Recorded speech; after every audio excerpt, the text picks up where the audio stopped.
Welcome to History Hack. If you didn't know by now, we are the revolution. That means we're sharp, witty, lots of fun, but it also means that we're essentially the peasants in Les Mis huddled round a table in the corner of the bar with no money. If you enjoy the show, please do support us. We have a Patreon account by which you can donate a small monthly sum in appreciation of what you're hearing. Alternatively, we have Ko-fi, in which you can just do a one-off donation as a thank you if you particularly enjoy a certain episode.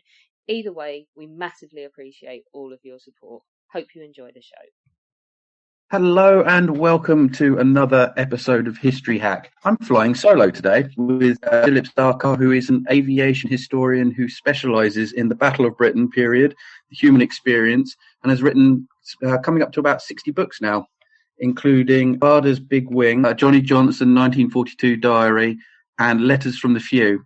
And he's here to talk to us about his book, Spitfire Down. Dilip, welcome to the show. How are you doing? Hi. Let's start at the beginning and talk about the Spitfire. I don't think anyone in this country has, unless they've lived in a hole, has not heard of the Spitfire. But why does the Spitfire have such an impact in the Battle of Britain? How has it become such an icon? Well, the impact was throughout the whole war and beyond. And in fact, possibly, I did a programme for Channel 5 a couple of years ago, touching on the Spitfire, and the people there, they'd not even heard of the Schneider Trophy. So you can't talk about the Spitfire without understanding the lineage of the aircraft. Now, you know, between the wars, Jacques Schneider, the famous French munitions man, came up with this idea that because the Earth is covered by so much water, seaplanes were the future. He was wrong about that. Yes. And came up with this competition where nations competed over a fixed distance for a speed record. So it was a fantastic thing because at a time when you've got the Depression, you've got serious unemployment, you've got all of these things going on, and yet concurrently with that, you have a rise of nationalism. And this Schneider Trophy contest became a matter of massive national competitiveness and pride. And of course, ultimately, Supermarine and R.J. Mitchell won the coveted trophy 3 times and got to keep it for Britain. And the experience in making those bullet-like, record-breaking, all-metal seaplanes is what then led to the Spitfire. So the point is that you've got this fantastic competition that's captured the imagination of people all over Europe, you know, all over the world. I mean, the Americans, everybody, you know, and Britain wins this. Now, concurrently with that, we've got the arrival on the scene of the monoplane warplane, the Messerschmitt 109, fantastic airplane. Yeah. And we've got the Spanish Civil War. Now, in the Spanish Civil War, we have Guernica, the you know, like you say, unless you've lived with your head in a bucket, you must surely have heard of Guernica, even if only Picasso's painting. But you know, this is the point. So concurrently with the Schneider Trophy, we've got this dreadful fear of bombing and air power, which is demonstrated horrifically at Guernica against civilian populations. And lots of different air theories, Douay, Balbo, all this sort of thing about the fact that an air force could win a war without the army ever having to even fight a battle, and that this could be won by bombing of the civilian population. So when Mitchell then went on to design the Spitfire, it was a winner right from the outset, because it came straight off the back of the Schneider Trophy. Now, the Hurricane, the Hawker Hurricane, designed by Sidney Cam, came off the drawing board earlier and was in production earlier, hence why there were more Hurricanes in the Battle of Britain than Spitfires. But the other, it's often said that the Spitfire was such an advanced design that it was much more difficult to produce than the Hurricane, which is true to a degree, but not that true. The reason there were so few Spitfires in the early part of the war was because Supermarine was only a comparatively small factory, which is suddenly absolutely overwhelmed by these massive government contracts for thousands of airplanes. You know, so it didn't really take off in terms of numbers until the Castle Bromwich aircraft factory in Birmingham came into being, which applied the mass production techniques of the automotive industry to producing Spitfire. So this is the thing. And then R.J. Mitchell dies age 42 prematurely of cancer before the war, so he doesn't even get to appreciate the massive contribution he's made by making this aircraft. And this is absolutely incredible. We've got this fear of bombing, we've got the Schneider Trophy, we've got Mitchell's death, which is all very tragic. And then we've got this beautiful aeroplane, which it is. The Hurricane was very much a Hawker Fury without the top wing. The Spitfire was completely new, and if you compare the Spitfire Mark 1 to the Messerschmitt 109E, the Messerschmitt is the better aeroplane, especially above 25,000 feet maybe. But it doesn't look right. It's very angular. It's ugly. The Spitfire is curvaceous. It's just perfect. If you look at a Spitfire today, I don't think you'd have any idea that it was designed getting on for 100 years ago. You would think, that it's a modern thing. And when I look through the countless photographs, wartime photographs in my archive, the thing that really dates it are the vehicles that are in the photos with it. It's incredible. So the Spitfire, in sum, I mean, the Hurricane was rugged. It was available in numbers for the Battle of Britain. It was excellent at low and medium altitude. It can outturn the 109. But the Spitfire had the high altitude capacity that the Hurricane didn't have. And these German fighters, they had the advantage of being able to climb to height over the Pas de Calais and Cherbourg and over the Channel. And they were coming in just under the stratosphere. They were incredibly high up. And the Me-109 was an excellent aeroplane above 25,000 feet. And that's where the Spitfire really made the difference, because the Spitfire then provided a high altitude umbrella able to take on these German fighters in a way that the Hurricane couldn't. And therefore, the Hurricane was unable to get on with its business lower down against the enemy bombers. And at the end of the day, destroying enemy bombers is really what it was all about. So the problem you've then got is we're into an arms race with the Me-109 is being constantly improved, going through the Emile, the Franz, and so on. And the Spitfire has to keep pace with that. The Spitfire, which Joe Smith at Supermarine took over the design of and saw the Spitfire progress through 24 different marks and even an engine change ultimately, so Joe Smith deserves massive credit for that. Now, everybody tends to think about Mitchell, but, let's just think about Joe Smith for a minute and the contribution he made. But the Hurricane wasn't able to be developed in the same way that the Spitfire was. So by the spring of 1941, the Hurricane's being phased out as a frontline day fighter, and it's being sent overseas. It did great work in the Western Desert, in Malta, and so on and so forth, But the Spitfire is the frontline day fighter because of this high altitude capacity. Fantastic airplane. And that's why. And then we go on, the Spitfire fought in every theatre of war, on every front. It did jobs that it was not in, that R.J. Mitchell would never have imagined. It was designed as a short-range interceptor to defend this country in its hour of need, which Mitchell recognised was coming. And yet you've got the Spitfire. It's flying high altitude, unarmed, photographic reconnaissance flights, deep into enemy territory. And the photographic development unit and photographic reconnaissance unit, as it later became, they had a great motto: unarmed and unafraid. Incredible stuff. It was used as a fighter bomber. It landed on aircraft carriers, became the Seafire. It fought, in the Far East. It escorted bombers. It had auxiliary fuel tanks to extend its range.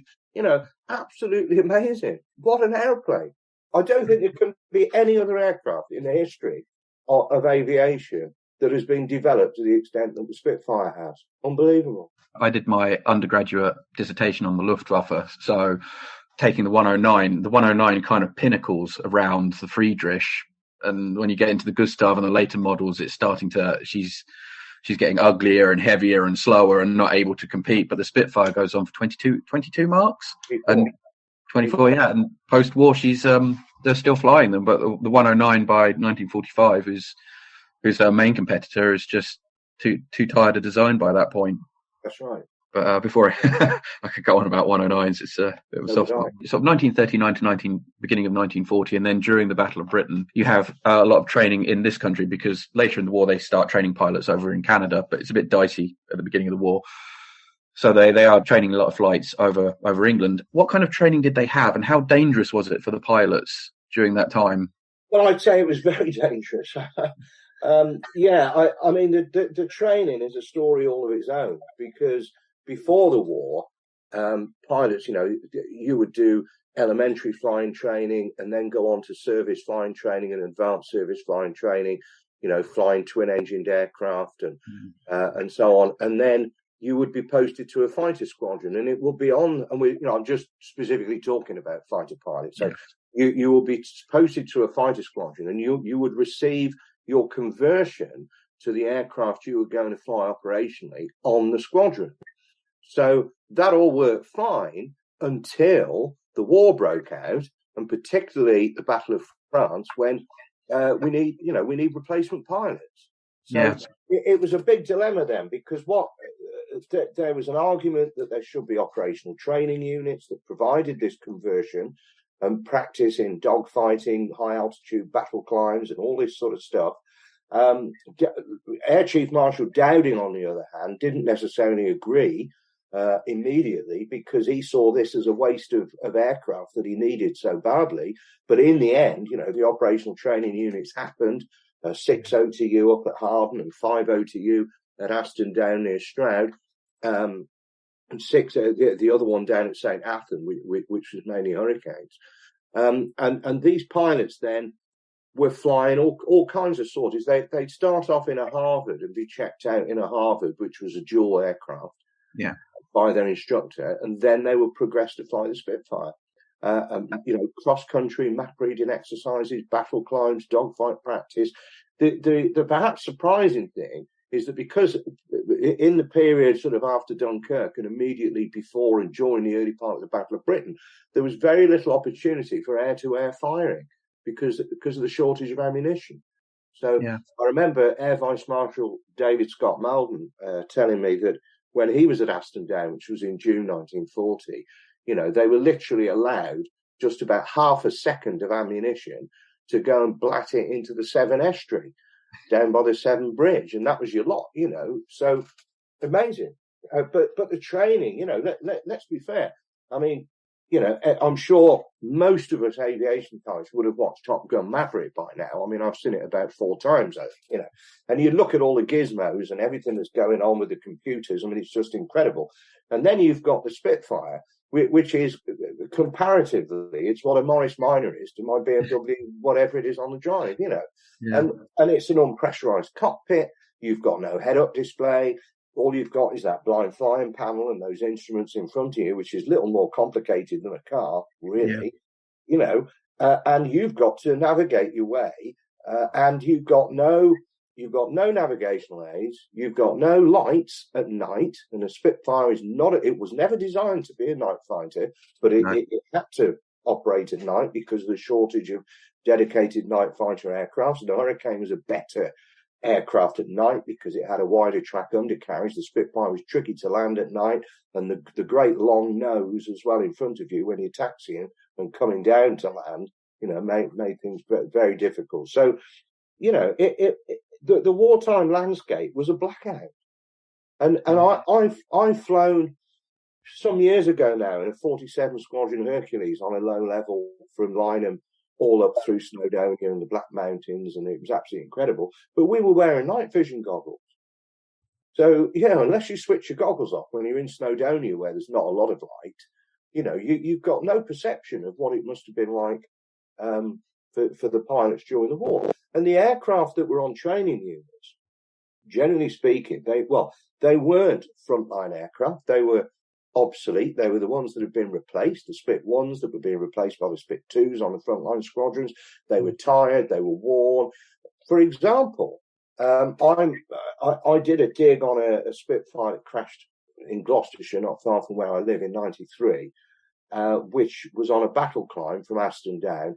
Pilot had clearly blacked out from oxygen failure, gone in from 20,000 feet. We didn't find very much, just fragments. But that aircraft during the Battle of Britain had been flown by my great friends, George Unwin and Jock Cunningham from 19 Squadron, both of whom shot down 109s in it. And ultimately, George was shot up attacking a Dornier over Brentwood and had to force land in it. And when Jock was flying it in one combat, he got a bullet through the main spar. So, we'd always understood that Spitfire broke up in midair, which may be the case because I've got a recovery license on it again at the moment, and we're going to do a dig on it. But with the metal detecting sweep so far, there's not a lot being found. But it's a typical story, these are primitive aircraft. That pilot crashed, Davis, young Canadian, 20 years old, Sergeant Elwyn Davis, because the Austin system failed at 20,000 feet. Some pilots were lucky enough to regain consciousness and pull out, others weren't. So, and the high ground as well, you look at the high ground in this country, it's littered with wrecks. And in Spitfire Down, there's the story of the two Spitfires there that crashed on Penny Fan Mountain, which is the highest peak south of Cadair Idris, And both of those aircraft just wandered into the mountain in cloud. It's absolutely incredibly dangerous, seriously. You wouldn't get me up in one. Absolutely. I had that when I was doing, when I was researching my bombers, the Blenheim pilots just flying into mountains. And I know it's a little bit off track, but they did a raid with Whitley bombers that flew from Jersey to Turin, and they flew through the Alps, and the mountains were higher than the ceiling of the Whitley. So there are all these guys sat in the dark watching mountains whip past their aircraft. It's just absolutely crazy. Yeah, crazy indeed. But and the navigation, as you said, navigation is you literally just have a map sat in your lap that you can sort of glance at and then try and figure out where you are. But we've mentioned them already. You said everyone thinks Spitfire fighter aircraft, but they also carry out other duties. We've mentioned this already, but who are the PRU? Yeah, so that's the Photographic Reconnaissance Unit. Started off as the Photographic Development Unit at Heston, and later moved to Benson. And as we said, these people they're flying very high, very fast.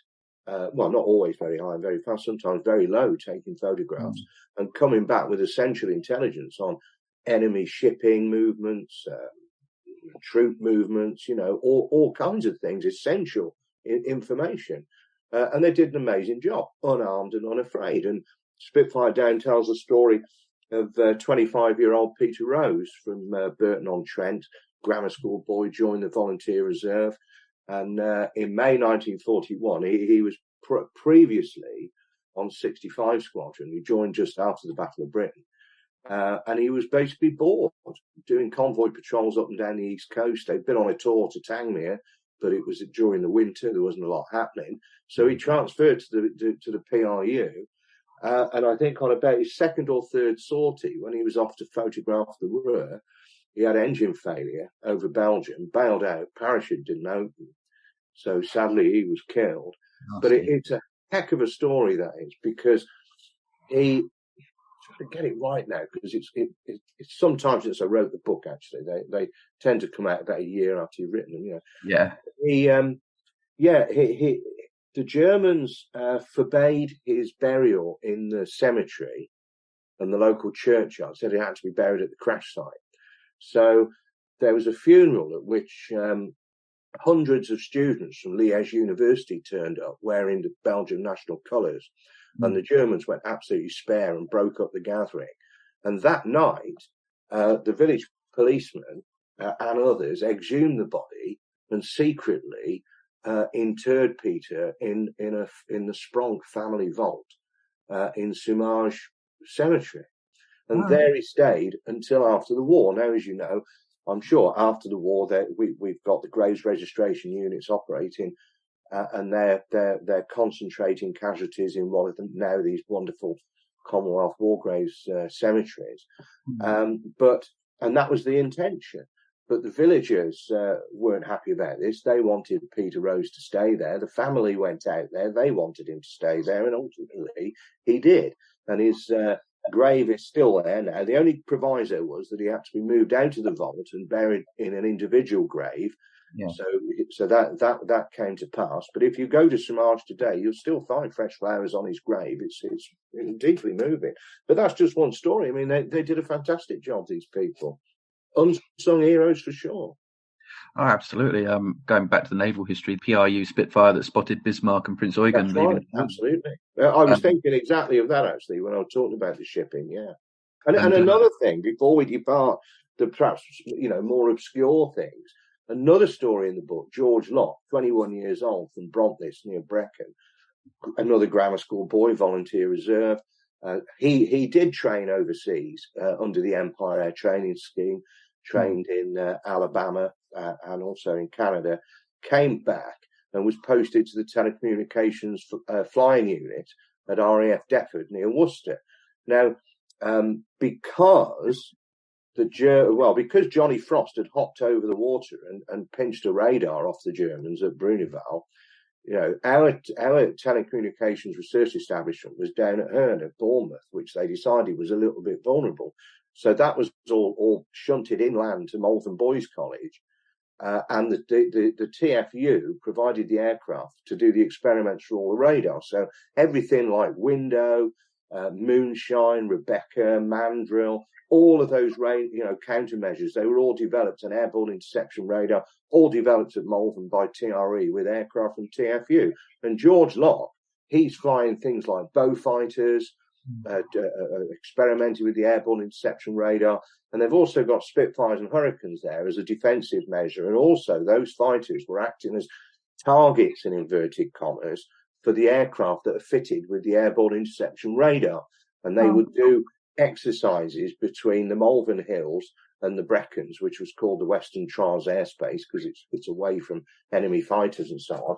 And 26th of February 1943, poor George Locke takes off from Deptford, makes his left turn into the circuit, out of the circuit rather, and flies straight into a Tiger Moth that's doing aerobatics where it shouldn't have been, which was from the elementary flying training school at Worcester. The Tiger Moth just disintegrated around Macpherson, the Australian pilot, who bailed out. But poor old George went straight in at Kemsey and was killed. And the TFU, they suffered quite, extraordinary losses. There was a Halifax crashed at Welsh Bicknor with loads of boffins on board. I think there were about 15 altogether killed on that aircraft, something like that. Yeah. And there's a plaque in Goodrich Church by Goodrich Castle commemorating it. And I don't think we realise how many of these crashes there are. And in fact, my neighbour was round here in my office the other day, and we were talking about this, and I gave him a list of all the aircraft that had crashed in Gloucestershire, and he was absolutely amazed. I mean, hundreds of the things. Incredible. Yeah, it's just something that doesn't really come up unless you're looking for it, I think. Yeah. It's easy, isn't it, when you get into aviation history to sort of concentrate on bomber command or fighter command, and this is what they're doing. But very few people look at like the training and what the pilots went through, and then like air crashes, like we were saying, such as this unit, or even the training units. It's actually really quite interesting to scratch the surface of it. Depends how you go about it as well. And you were going to ask me, I think it's the next question on the list, about Flying Officer Frank Surma, the Pole. Yeah. And I'll tell you about that, because this really encapsulates everything we're talking about. So back in 1985, which is about 400 years ago. I don't say that. I was born in 1980. That makes me really old. Right. Well, yeah. Well, I was a bit older than you at the time. I was a young policeman, and I was posted to work in Malvern, and I met up with a friend of mine, Andy Long, and we'd dabbled in a little bit of aviation archaeology before I joined the police, and then I got sent away, and we sort of lost touch, and we bumped into each other, and he said, "Did you know that there was a Spitfire crashed just outside Malvern, Polish Battle of Britain pilot, engine fire, bailed out in 1941, but he was missing in action 6 months later." And for me, it was like, ping, it was the light bulb moment that absolutely changed my life. And Andy and I put together the former Malvern Spitfire team to research the history of the aircraft and the pilot, and ultimately build a memorial to him, because although he was missing, he wasn't killed at Malden, but he was missing off the French coast, 8th of November 41, circus operation, which we're also going to talk about. Yeah. And excavate the aircraft at a big public event. I mean, it was a massive project that we actually ultimately pulled off in 87. But the thing was, what we did, you start off with the aircraft's Form 78, which is its movement card. So that tells you, which contract it was built under, which factory it was built under, when it was test flown, and all the different units it served with, and ultimately its fate, struck off charge, whatever. Yeah. So when you've got that, you can then go to the National Archives, as it is now, and cross-reference those dates with the operations records books of the squadrons concerned, and you can identify the flights that the aircraft made, what those flights were, the context of them, what was happening, and which pilots flew it. So with this particular airplane, R6644, well, what a fascinating thing. So this aircraft, it's a Mark 1, built at Southampton at Supermarine, and didn't really see any action in the Battle of Britain. It went to 502U at Aston Down, where it was flown on these various training flights, early July 1940, suffers a bit of a landing accident, so it goes away to be repaired at Hamble. And then afterwards, it's with 616 Squadron, which is being rebuilt to fighting condition up at Curtin in Lindsey. Then it's taken over by 65 Squadron. Then it goes to 308, the Poles, which is a recently formed Polish squadron. During the Battle of Britain, we've got 302, which was the first, 303 that we hear so much about today. And after the Battle of Britain, more and more of these foreign national units. And Surma has flown throughout the Battle of Britain with various British squadrons because his English was quite good. And one of the first Poles to arrive, these chaps, they were put into RAF squadrons and embedded in them, before the Polish, Czech, and Belgian and Free French squadrons were formed. So Surma, very experienced chap, an ace actually, also survived, shot down and banged out in the Battle of Britain. Quite a story. But when you then look at it and the flights and the pilots who flew it, that's when it becomes interesting. So it was an operational flight, but at the time, 303 Squadron 308 rather, they were at Baggington near Coventry, and they were working up on Spitfires. They just converted from Hurricanes to Spitfires, pending going down to Northolt, number 1 Polish fighter wing for the non-stop offensive of 1941. Where the action was absolutely relentless. So it's in that period, and Surma and another pilot took off to investigate an X-raid, which is an unidentified radar plot over Worcestershire. He gets an engine fire and ends up sort of steering it away from the town and going over the side. But then when you look back at that, it was amazing. The people who'd flown it, absolutely unbelievable. Billy Burton, who is, well, you can't see the things behind me, but Forgotten Heroes of the Battle of Britain, Billy Burton's on the cover. Cranwell Sword of Honour winner, one of Barder's squadron commanders down at Tangley, a far more talented individual than Douglas Barder, and would have ended up with air rank, without any question. Sadly missing in 1943, a complete waste of life. That's another story. But Casson, Sir Hugh Dundas, as Cocky Dundas became, fantastic stories. These people with 65 Squadron, Paddy Finnegan flew it, the great Irish ace. Peter Rose, who we were just talking about, who was the PRU pilot, ultimately. And this is what makes it interesting. And then you look at some of the Poles that flew it, or some of the people Surma flew with during the Battle of Britain, and some of the people he flew with afterwards. And you've got a massive story then. This was my first book, actually, a long time ago. You've got a massive story. And Gandhi Drabinski, who was one of the Polish pilots in the Battle of Britain and who knew Surma and jointly unveiled our memorial to Surma in 87. He wrote a foreword, and Cocky Dundas wrote a foreword. And in Drabinski's foreword, he said that the story of the Spitfire was like an invisible thread that connected all of those things and all of those people. So the point I make is where I live, I wasn't lucky enough to live in sort of Battle of Britain country, if you like, living in Worcestershire and Gloucestershire, but there's still direct Battle of Britain history around you, because these aircraft that crashed during training, a lot of them had been in the Battle of Britain. Yeah. So once you start delving back into the history of the aircraft, you uncover this incredible Pandora's box of fantastic stories. It's just an amazing thing to do. Yeah, absolutely. I used to work at the Imperial War Museum, and obviously we've got the Spitfire there, and she'd been in 609 Squadron, which I quite liked. When I was at school, I bought Chris Goss's Brothers in Arms about 609 Squadron, and again, it tells you all the pilots that flew it, and then she's got after 609 Squadron, she went off to do something else, and it's amazing. As you said, it's amazing sort of the thread of all the different people who flew her and what it actually got up to. Well, it is, and in Spitfire Down, that chapter about the Penny Fan Spitfires, one of those was with 609 Squadron at the same time. Yeah. And at the same time, there's R6915 that you're talking about that's hanging off the ceiling at Lambeth, Yeah. So there are all these little nuances and connections between all of these things. Absolutely fascinating. So again, we just sort of touched on them briefly, but we have in 1941, the Battle of Britain's over. The RAF start to take the fight to the Germans in France. What were circuses and rhubarbs? So what happens is, cutting a very long story short, because it's another podcast entirely about the big wreckage, obviously, in the Battle of Britain, the big row about tactics and a disgraceful political element to it, and replacement of Air Chief Marshal Dowding and Air Vice Marshal Park by Air Marshal Douglas and Air Vice Marshal Lee Mallory.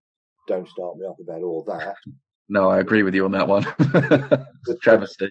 Indeed. But suffice it to say that Douglas and Lee Mallory, who got it totally wrong, have got what they would like, I suppose, us to remember as an offensive outlook. So they were all about taking the war across the Channel to the Germans by day in 1941 from the spring onwards.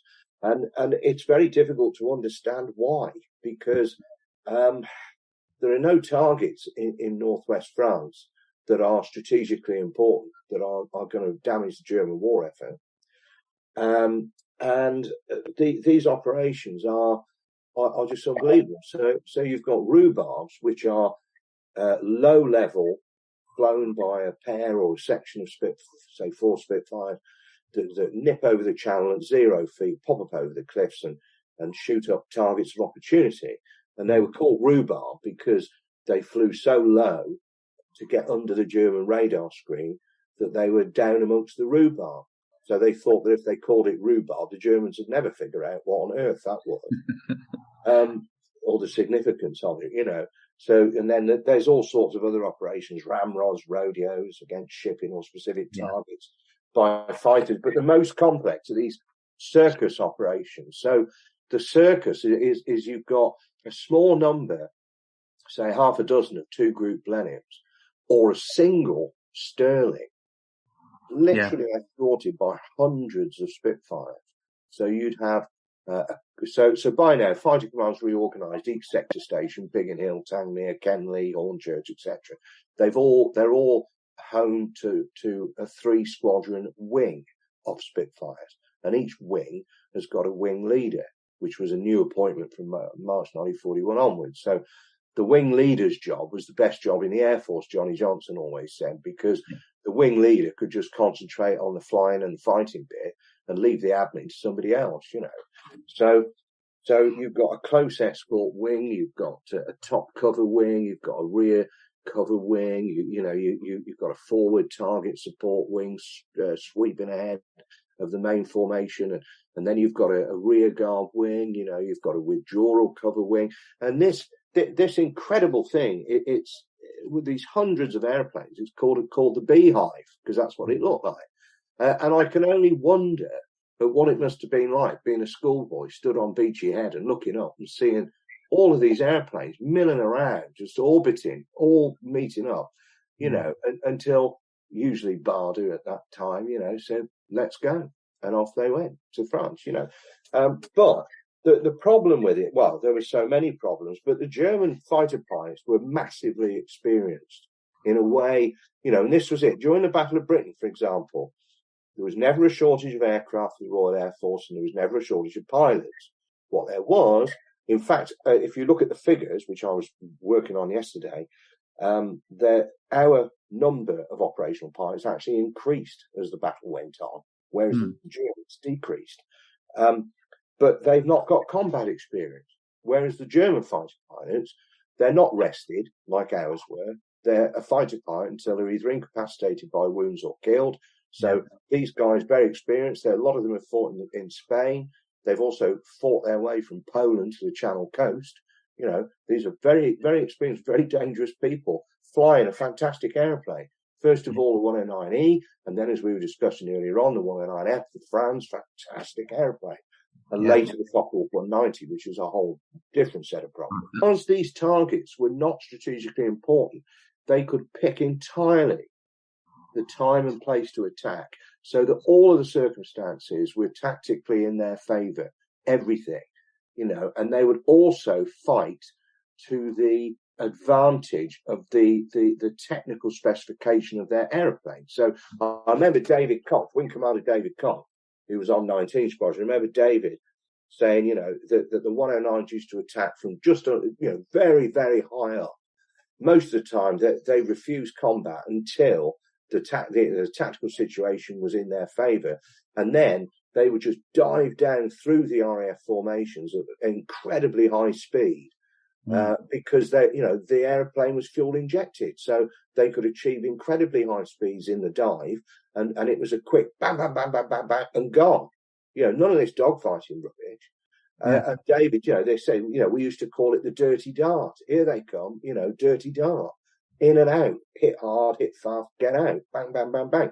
So the Germans have really got all the aces, and it's a different situation again. So we've got now RAF pilots having to face 2 sea crossings on a single engine with an aircraft that's not designed to be an offensive fighter, just as the ME-109 wasn't when it was escorting bombers in the Battle of Britain, exactly the same scenario, you know, although fortunately our Air Sea Rescue Service had improved a bit by 1941 because it died during the Battle of Britain, barely existed.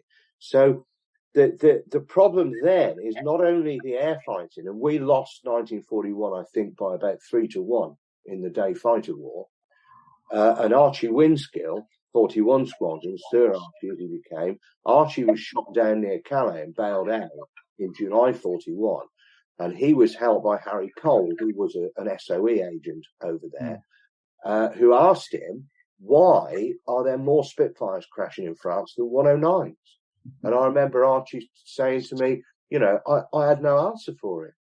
Because, of course, because of Ultra and the decrypts and all the rest of it, you know, Fighter Command Headquarters and the War Cabinet, they were fully aware of how grievous the losses were. But after the 22nd of June 1941, it became political because of the invasion of the Soviet Union. So you've got Stalin, who is clamouring for a second front, and there's no way in a million years Britain is in a position to open the second front. America's not even in the war yet, you know, and Britain's salvation at the end of the day lay in 2 things. It lay, and Hitler knew this during the Battle of Britain, and the invasion of Russia was part of his strategy to defeat Britain. That Britain was hopeful that the Russians would change sides after the non-aggression pact with Hitler, and equally that the Americans would then come into the war. So Hitler thought, well, if I can take Russia out very quickly, which these generals believed they could, you know, for a start, he's defeated Bolshevism, he's got his living space and all the resources that go with Russia. But equally, the defeat of Russia will preoccupy America in the Far East, because this is going to the defeat of the Russian Empire in the Far East is going to massively benefit the Japanese and cause the Americans problems. And that means the Americans are then not going to come into the war in support of Britain because they're going to be tied down elsewhere. So there was a big strategy behind this invasion of Russia. So, you know, this is why they had to keep on with it. And the amount of pilots that we lost, look at the people of massive experience. Eric Locke, shot down by machine gun fire on a pointless rhubarb over Calais, shot up a few German troops. Now, when you look at the anatomy of a Spitfire, the underneath the nose, you know, you've got the oil tank. Yeah. And lots of other very important bits and pieces. This isn't protected by armoured plate or anything. This is just protected by sheet aluminium. So it only takes one rifle caliber round to get a lucky hit in an oil tank or in a coolant system, and that aircraft's only going one place, and that's down, because the engine's either going to seize and or overheat or both. And that's what happened to Eric Lock, and he's gone down into the sea. Same with Bob Stanford Tuck, massively experienced wing leader, shot down, captured. Douglas Bader ends up getting shot down and captured. All of that is a whole nother about 10 podcasts probably, and these are experienced leaders that Fighter Command cannot afford to lose.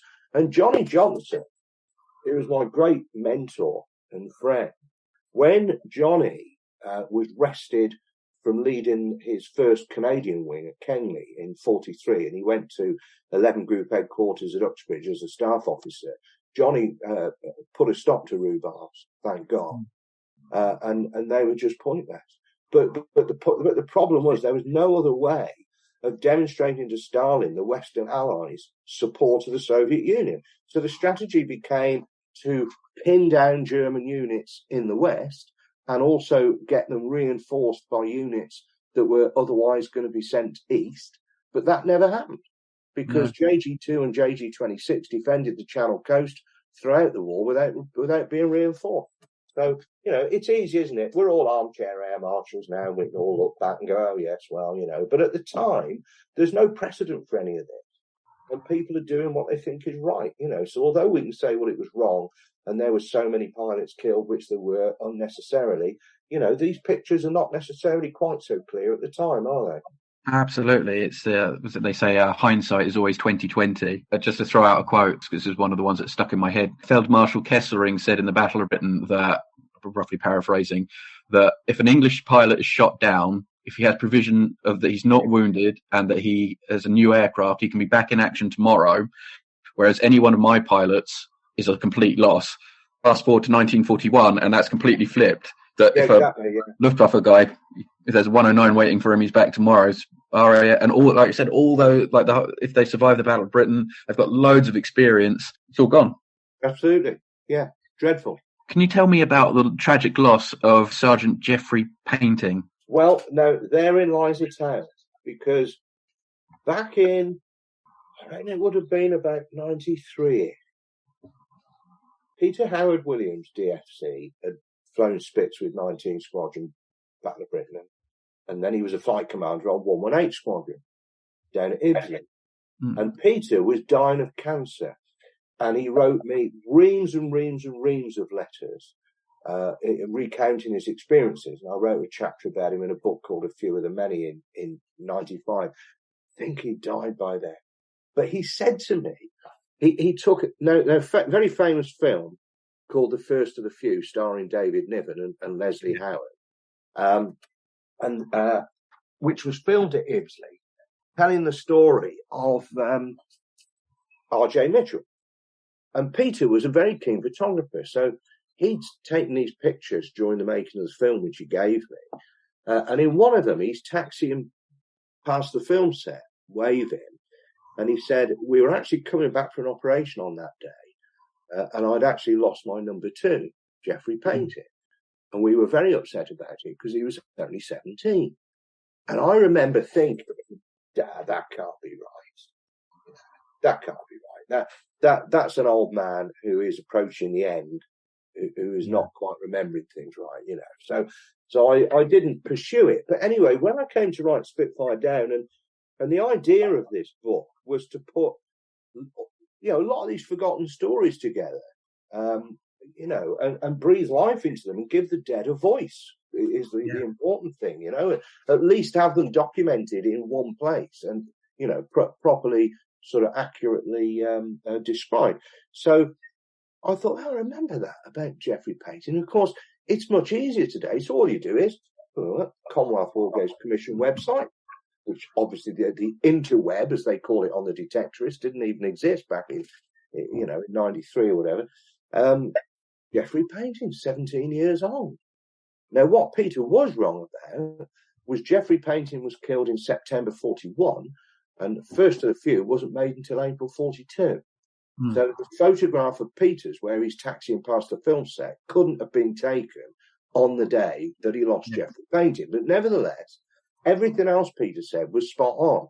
And what had happened was Jeffrey Painting was, I mean, this is where it got really freaky weird, because Michelle Baverstock, my friend's wife, Michelle's a genealogist, so she never let me down. Say to Michelle, can you look at this person for me, find this family for me? And, you know, I don't think ever we've not found anybody. Anyway, so Michelle looks into it, and turns out Jeffrey Painting was from Gravesend in Kent, right? Where his father was a headmaster. Well, when we look further back into the family tree, it turns out that both his parents were from Worcester, which was my own town, and where Jeffrey Painting's father's family from, it was about 2 streets away from where I grew up. Oh, wow. Absolutely bonkers. And where his wife's family were from, on the other side of Worcester, you could have thrown a brick at that house from my first or second house years ago. So it was just like a bit freaky weird. Anyway, cut the long story short, we find the family, and the whole story sort of comes out, you know, and he trained overseas. He hadn't been on 118 Squadron very long. I think this was his second sortie. And they went off 118 Squadron, Spitfires, only a flight of them, led by Peter. I think there might even have just been 4 of them. And they were escorting Hurry bombers who were going to attack these flagships off Cherbourg. And and 501 Squadron Spitfires were providing top cover. So, you know, it was just one of those things. I mean, Peter was scathing about the attack by the Hurry bombers. He said they were absolutely useless, and they attacked from completely the wrong direction. So instead of having the ship sort of side on, so you've got a big target, they attacked from the back, so you've got like a long strip, much more difficult to hit, and they didn't hit it at all. But then Jeffrey Painting, you know, again, another lucky hit, and he goes down in the channel and he's missing. And he's 17 years old. And he was, and will always be, the youngest pilot to die flying with the Royal Air Force. And surprisingly, because these casualties, you know, they were hushed up, they weren't written about, surprisingly, this was highly publicised at the time. And if you look at his casualty file at the National Archive, there's a newspaper clipping in there from, I think it's the Mirror, I think, the Daily Mirror. Baby of the RAF is killed. And it quotes his father, you know, saying we're very proud of Jeffrey and this, that and the other, you know, and that surprised me that they would publicise that. April the 8th, 1942, we also have Pilot Officer James Lee. He's involved in quite a horrific accident as well, isn't he? Yeah, so this is another, you know, they're all sad, tragic stories, aren't they? Yeah. But I mean, Jim Bob Lee, who was from Comanche in Texas, he's an American. And, you know, because America's neutral, the Neutrality Act, what they had to do was cross the border into Canada and join the Canadian Air Force and then come over here, which is actually why, although some of them transferred to serve, you know, after America came into the war, to serve in the Eagle squadrons, there are a lot of Americans still serving in Canadian squadrons, such as Danny Brown, Johnny Johnson's best pal. Who was an American, but he was serving in Canadian squadrons in Johnny's wing, you know. So I don't think we're ever actually going to know how many American volunteers there actually were, you see. Yeah. You can't track them easily. Anyway, Jim Bob Lee comes over and trains overseas and then comes here, and he's doing his operational training down at 50TU at Aston Down near Stroud. No, sorry, that's wrong. No, he was up at Harden up near Chester, and on a cross-country flight. So the weather is really bad. It's a horrible, not unlike today actually, because it keeps going really dark in the office here. It was a squally, thundery day of heavy rain, and also in the air is a Wellington bomber from Harwell in Oxfordshire, another operational training unit. Now, that area, Gloucestershire, Oxfordshire, you know, it's also proliferated with Wellington bomber training units. Yeah. So, and Jim Bob Lee, the weather is horrendous. and in a heavy rainstorm, he lands at Moreton in the Marsh, which was another Wellington bomber operational training actually. But the duty pilot sent him off again and said there's no problem, weather's improving, just get straight back off.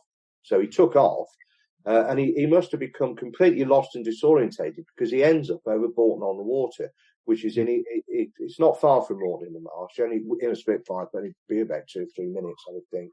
But it's in completely the wrong direction. He's supposed to be going northwest back to Arden. And then suddenly, this squally day, it's bright sun, and you know what it's like when you're driving, as I was recently. You've got the wet roads, and it's reflecting the sun, and suddenly, bang, these two aircraft collide, and they're all killed. So Jim Bob Lee's killed, who's 20, I think, and there were 7 killed on the Wellington, and some of those were trainee, radio operators, air gunners. Others were experienced aircrew who'd flown operations over Germany.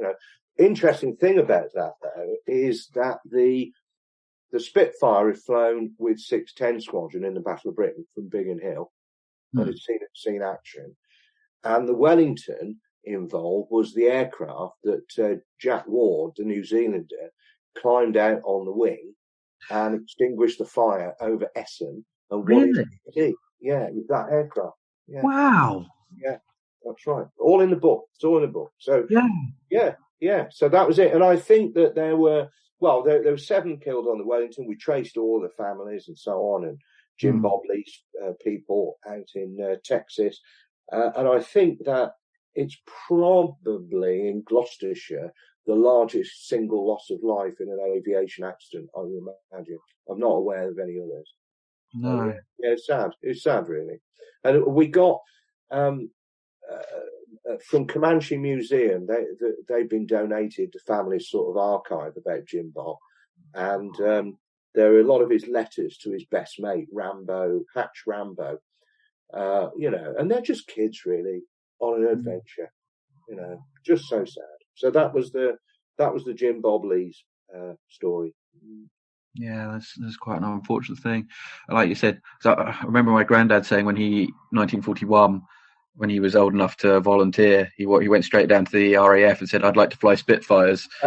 He just wanted to go off and have an adventure, but they pointed out he was 6 foot and he couldn't fly a Spitfire, so he joined the army instead.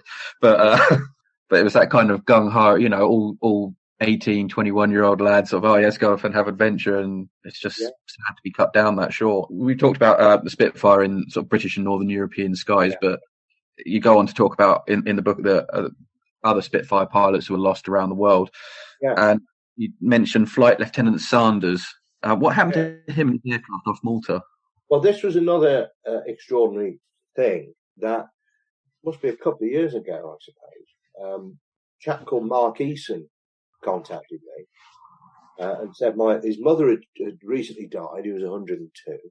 He said, "I've heard about you and what you do, and in her belongings that I'm sorting out, I found a pile of letters." And she was apparently, before she met and married my dad after the war, during the war, she was engaged to 2 Spitfire pilots, and they were both killed. And I've got all their letters here that they've written to her. So would you like them? I'm like, well, yeah. Please. Archive, yes, please. So anyway, Mark came over, and what a sad story. I mean, Joan Welch was her name. She was a beautiful young woman living in Market Drayton in Shropshire.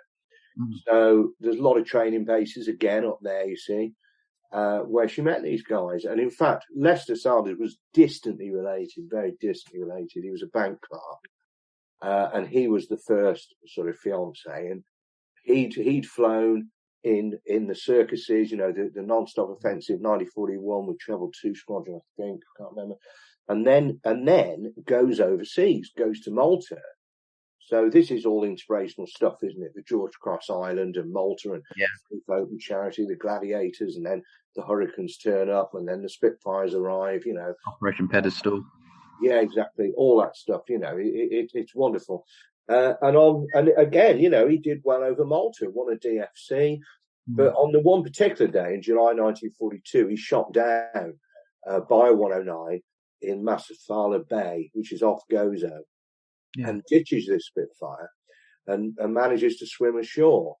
Now, in 1973, that aircraft was actually recovered by divers, and it's a bit, the engine, it's not put back together, but there's substantial remains of the aircraft that are on show in the National Malta War Museum at Valletta.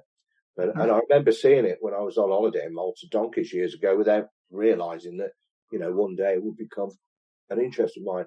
But then when Lester Sanders came home, he flew as a test pilot with Alex Henshaw at Castle Bromwich until not long after he came back, actually, the Spit 9 he was testing just broke up in midair over Cannock Chase.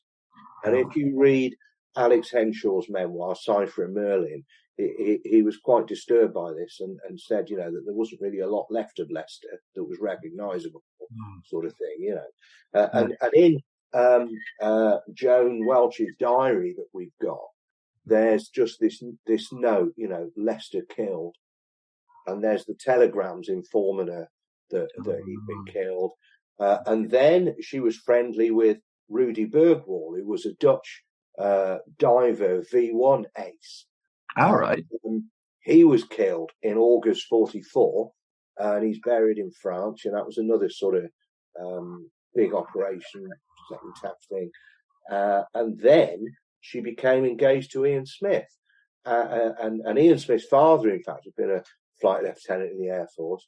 And he was then killed, and he wrote reams of letters home. He was killed converting to Spitfires in Palestine. So again, there's the telegrams about all that as well. So that was, a very moving chapter in the book that the Daily Mail picked up on, and it was in the Mail, and it was all online everywhere. That it was just so sad that lightning struck twice. But ultimately, and thankfully, Joan, who worked in the planning office of Shropshire County Council, met Philip Easton after the war and found happiness and.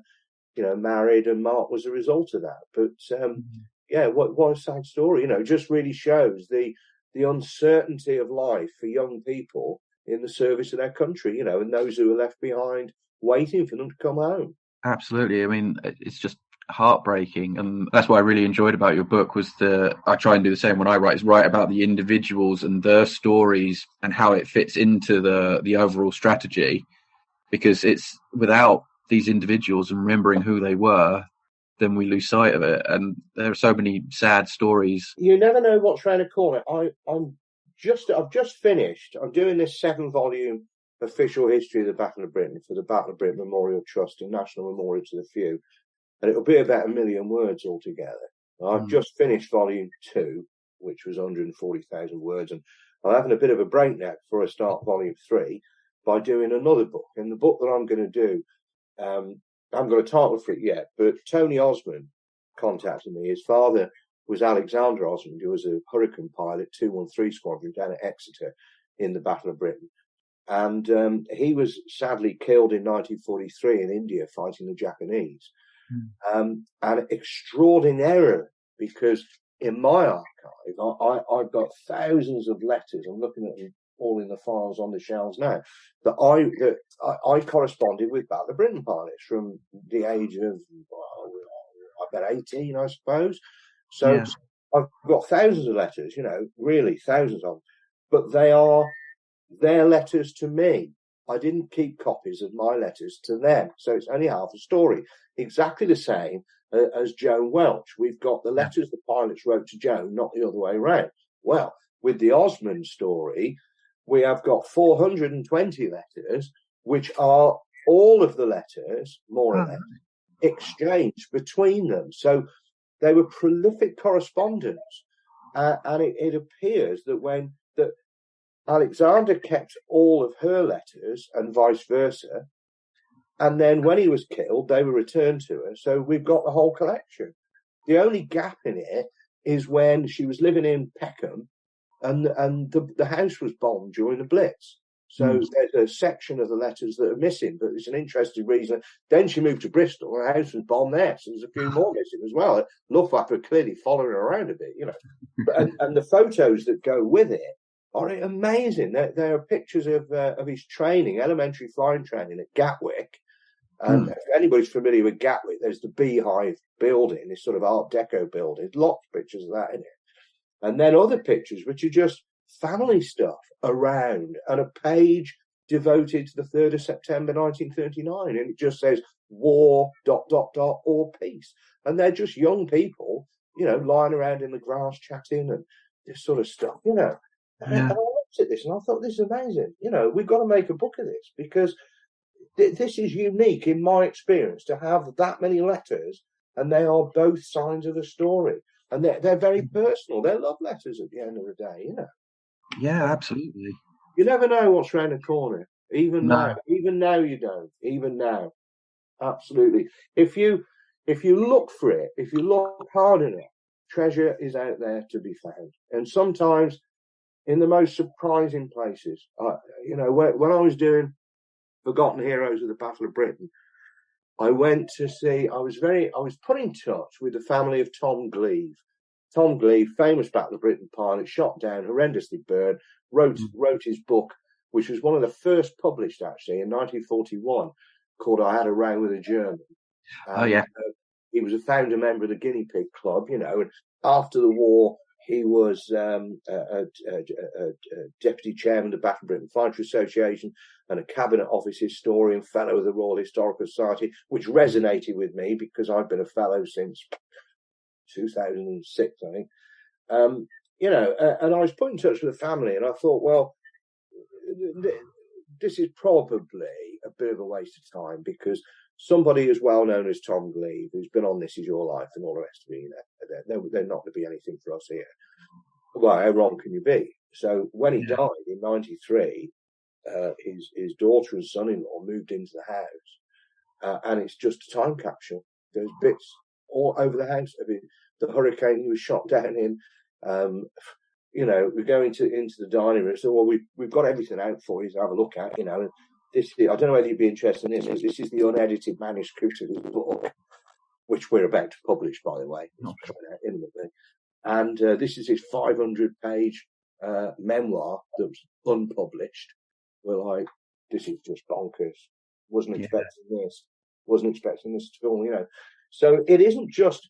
I remember Peter Fox, who was a 19-year-old hurricane pilot at the Battle of Britain, and Peter always used to laugh and call himself and his mates the also-rans. He said, we were just there to make the numbers up, And although I've written books about Barda, because you can't really study the early war period without Barda coming into it, and Johnny Johnson and Peter Townsend, I knew, oh, what a lovely man Peter Townsend was.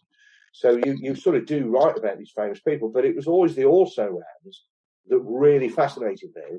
And I always thought that they were more likely to be the sources of stuff that's never been seen before, because they've got home, they put the logbooks, the medals, the bits of mementos and the photos in a shoebox and stuck it in the attic and forgotten all about it while they're getting on with raising families and new careers and that sort of thing, And that just amazes me that it's just not always the case, So it's right there.